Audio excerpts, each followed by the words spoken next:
Jikalau kita berkata kepada umat muslim bahwa Yesus adalah jalan kebenaran dan hidup, mereka mungkin akan menertawakan hal ini. Karena bagi mereka bagaimana mungkin kita menyembah Yesus seorang manusia biasa. Dan bagi mereka orang-orang yang mengikuti Yesus adalah orang-orang yang kafir, orang-orang yang harus dicampakkan ke api neraka. Tetapi bagaimana jika kitab mereka, jika Al-Quran menjawab hal ini, dan Al-Quran berkata bahwa Yesus Kristus adalah jalan kebenaran dan hidup. Mari simak video berikut ini. Salam waras dari saya, Martir Channel.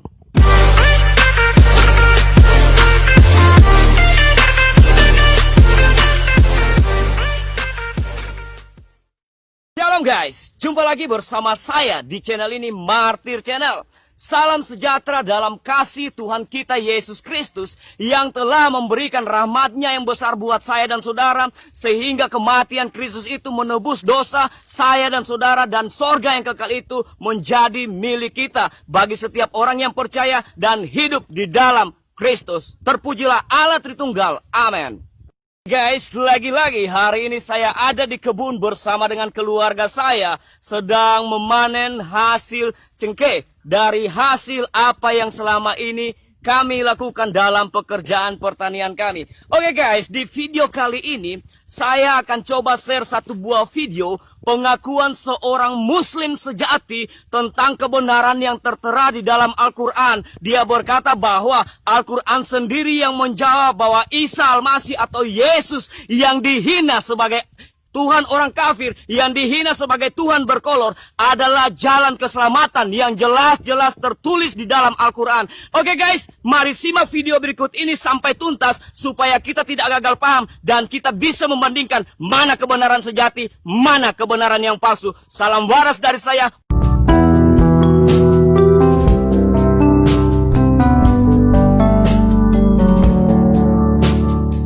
Saudara, ketemu lagi dengan saya, Muhammad KC. Dalam video ini saya ingin menyampaikan dua ayat Al-Quran, yaitu surat 7 Al-A'raf ayat yang ketiga dan surat 3 Al-Imran ayat yang ketiga. Surat Al-A'raf yang berbunyinya begini: Bismillahirrahmanirrahim. Attabi'u ma unzila ilaikum min rabbikum wa la tattabi'u min dunihi awliya qalilan ma tadhakkarun. Yang artinya, ikutilah apa yang diturunkan kepadamu dari Tuhanmu, dan janganlah kamu mengikuti selain daripadanya. Ayat ini memerintahkan agar manusia mengikuti apa yang diturunkan oleh Tuhan. Lalu apa yang diturunkan oleh Tuhan? Mari kita buka surat Al-Imran ayat yang ketiga. Nazzala alaikal kitaba bil haqqi musaddiqan lima baina yadayhi wa anzala taurata wal injil. Dan dia menurunkan Alkitab kepadamu dengan sebenarnya, membenarkan kitab yang diturunkan sebelumnya, dan menurunkan Taurat dan Injil. Surat Al-Imran ayat 3 ini menjelaskan mengenai kitab yang diturunkan oleh Allah, yaitu Taurat dan Injil. Sekali lagi, kitab yang diturunkan oleh Allah adalah Taurat dan Injil, saudara. Bukan menurunkan hadis dan fikih.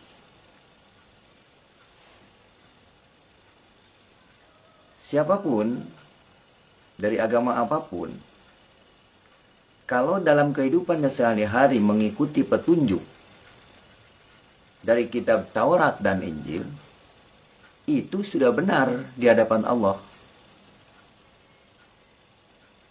Sekali lagi, kalau kita menuruti ajaran-ajaran Taurat dan Injil, itu sudah benar di hadapan Allah. Kenapa? Karena kitab yang diturunkan oleh Allah adalah Taurat Injil. Ada apa di dalam Taurat dan Injil? Di dalam Taurat Injil itu ada petunjuk cahaya yang menerangi jalan yang lurus. Ada seseorang yang membawa kepada Allah, dan dia berasal dari Allah. Namanya Isa Al-Masih, kalau bahasa Inggrisnya Yesus Kristus. Kalau kita mengikuti kitab yang bukan diturunkan oleh Allah, sudah pasti kita akan tersesat di jalan itu. Saya membawa contoh kitab kuning. Nah, ini kitab kuning, namanya Kasifatu Saja. Kasifatu Saja itu adalah Safinatu Najah. Kitab kuning, kitab gundul, kitab yang diajarkan di setiap pondok pesantren. Siapa pengarangnya kitab kuning ini? Di sini jelas. Pengarangnya adalah Syekh Nawawi dari Banten dan Syekh Salim bin Samir dari Hadramaut, Yaman. Kitab ini bermazhab Imam Syafi'i. Apa saja yang tertuang di dalam kitab Safinah ini? Di antaranya adalah rukun Islam, saudara. Nah, ini rukun Islam. Di dalam rukun Islam ini syahadat, sholat, zakat, puasa, dan haji. Jadi umat Islam ini dalam melakukan ibadah sesuai dengan kitab kuning ini. Yang itu kitab karangan tadi. Bukan sesuai kitab Al-Quran. Kalau di Al-Quran tidak ada rukun Islam. Nah, Nabi Muhammad Sallallahu Alaihi Wasallam dari cerita awalnya tertulis di dalam kitab kuning ini, bukan di Al-Quran. Muhammad Sallallahu Alaihi Wasallam tidak ada di Al-Quran. Muhammad bin Abdullah tidak ada di Al-Quran. Tapi adanya di kitab kuning ini, hasil karya tulisnya Syekh Nawawi, artinya karangan. Jadi di dalam rukun Islam ada haji. Orang berhaji itu mengikuti ajaran kitab kuning ini.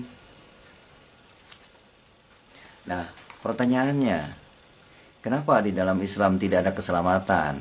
Karena mereka mengikuti kitab kuning ini, kitab karangan, doktrin orang Arab.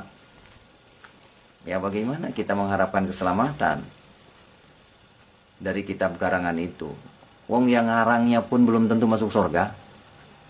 Ya. Sekali lagi ini kepada para ulama, sebaiknya berhentilah mengajarkan doktrin kitab karangan ini, ya, karena ini jutaan umat disesatkan oleh kitab kuning ini. Ya, para ulama ini tanggung jawab di akhirat nanti. Saya berani katakan bahwa umat Islam itu menyimpang dari Al-Quran karena ada bukti. Saya punya bukti ini. Dan saya sejak kecil belajar ini, kitab kuning ini.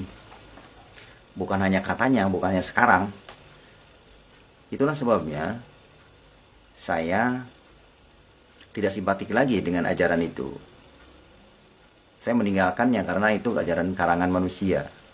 Dan kepada teman-teman yang belum mualaf, bertahanlah saudara. Jangan meninggalkan jalan terang, jalan lurus, jalan meninggalkan kitab Allah kepada kitab ditukar dengan kitab karangan, yaitu kitab kuning ini. Oleh karena itu di dalam Islam tidak ada keselamatan dan tidak ada penyelamat. Semua akan mendatangi neraka. Sebagaimana dikatakan di dalam surat Maryam ayat 71. Di situ dikatakan Wa in minkum illa wariduha kana ala rabbika hatman maqdiyan.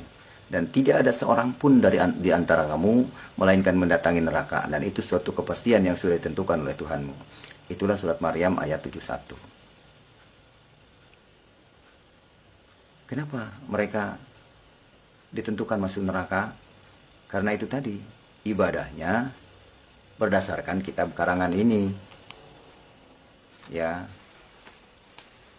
Jadi jangan merasa, oh saya ini paling benar, ibadah sudah benar, tapi benarnya menurut kitab karangan, bukan menurut kitab Quran.